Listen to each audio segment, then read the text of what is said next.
Welcome to Quick Shots. Quick Shots. Welcome to Quick Shots, where the shots are quick, and I wouldn't mind a couple of double shots at this moment in time.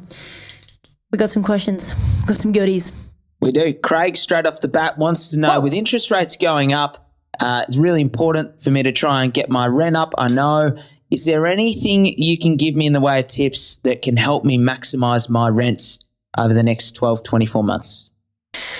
Look, the more properties you have, the harder it gets. You know, it's just the way it is. I'm sorry. And, you know, maybe somebody, one of our listeners is an IT superstar and can put together some outstanding software that automates things. But for now, my friends, if you've got a couple of properties, you just got to be having those conversations with your property managers. When you got to know when your your leases are up for renewal so that you can review your rents, right? And have that discussion with your property manager. You really need to push your property manager. Don't expect them to come to you for everything. You're going to have to do a little bit of your own research. If your rates are going up, your rents have got to go up, my friends. Now, interestingly, cuz I was talking to Deborah, one of our great clients, the other night, and she's got 21 properties. And her and I were having this exact conversation because I was going, Deb, you know, basically, how the F do you do it? And we had a bit of a laugh because she's a huge difference on 21 properties, the rent that you get. Oh, my God. Yeah. She's got a full-time job, you know, like she's a busy lady. So basically what she said was, and I found this interesting, was that she builds in rental increases to her leases. So she's had to work really hard to work through this with her property managers because I don't know how many she's got, but over 21 properties, she might have 14 or 15 different property managers. I'm just pulling things out of the air. But she said she builds them in. So she might bump the rent up a little bit in at the start of the lease agreement or the renewal, but with the contingency that in 6 months' time, it will go up another $10 or $20.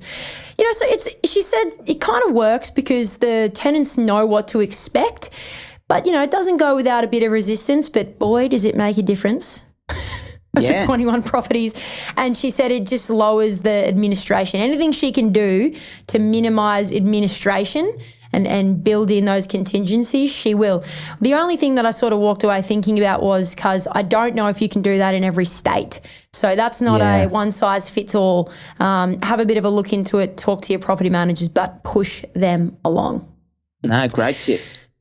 All right, so this one comes from Stacey. Stacey is asking, very broad question, but in your journey, what has been the hardest part of buying properties? What's been the hardest part?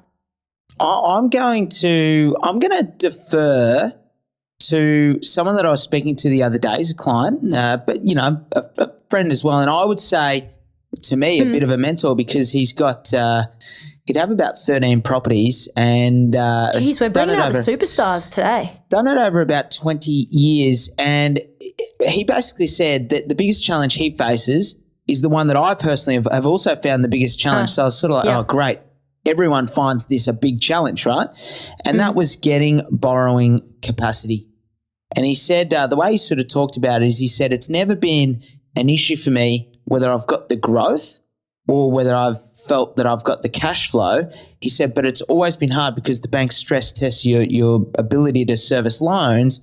It's always been hard for me to get loans because, you know, I've always got properties with certain lenders and those lenders change their policies. Oh. So he just said, I've just had to be super, super flexible. I've had to move my loans around over time and I've had to sort of leverage the brokers, kind of experience, I guess, and take their advice because he said it's never been straightforward.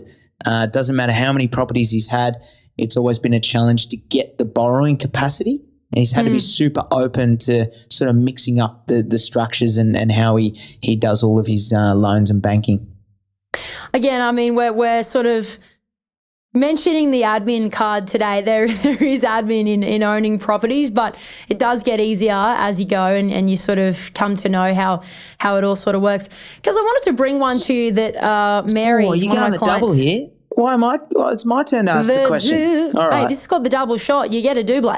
You get a double every now and then. You just no. You and I both going to answer this because Mary, one of my new clients, she's so awesome. She asked me this, and she was so like directly up front, and I just loved it. She said, you know, you and James,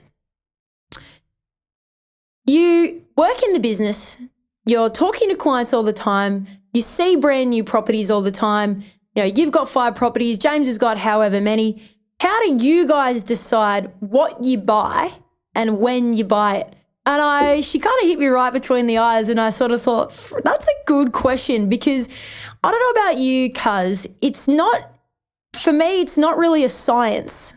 It's sometimes kind of like the right time, and something, you know, a property might come up that I'm quite interested in, but it's also the period of time I'm at with either my savings or my growth in my portfolio. So I'm gonna flick it over to you to answer, and I can see you thinking about it already. It's so good. Go for it. How would you tell Mary? Like I think so far, because I've been growing the portfolio, it's sort of been whenever the bank is comfortable lending me money, and whenever I've felt that I've got a little bit of predictability to my cash flow. So, you know, normally that's been, you know, I've never wanted to say buy another property whilst I'm building a property. I've always wanted that property to be built and then rent it out and sort of have that cash flow. But the banks probably weren't willing to lend me money during that period anyway. But I've sort of had a fairly stable last decade or so. So I guess, you know, that may change over the next decade as, you know, Hang goes in and out of being on maternity leave. I don't know that, you know, like we might sort of try and really use the periods where we've got the 2 incomes to grow the portfolio. But also that's probably going to be a time when the bank's going to lend us money. So the two sort of go hand in hand, I guess, because the bank will lend you money when you've got comfortable, predictable cash flow. But my view's always been that the quicker you sort of build it, the quicker you can then just sort of let them grow in value.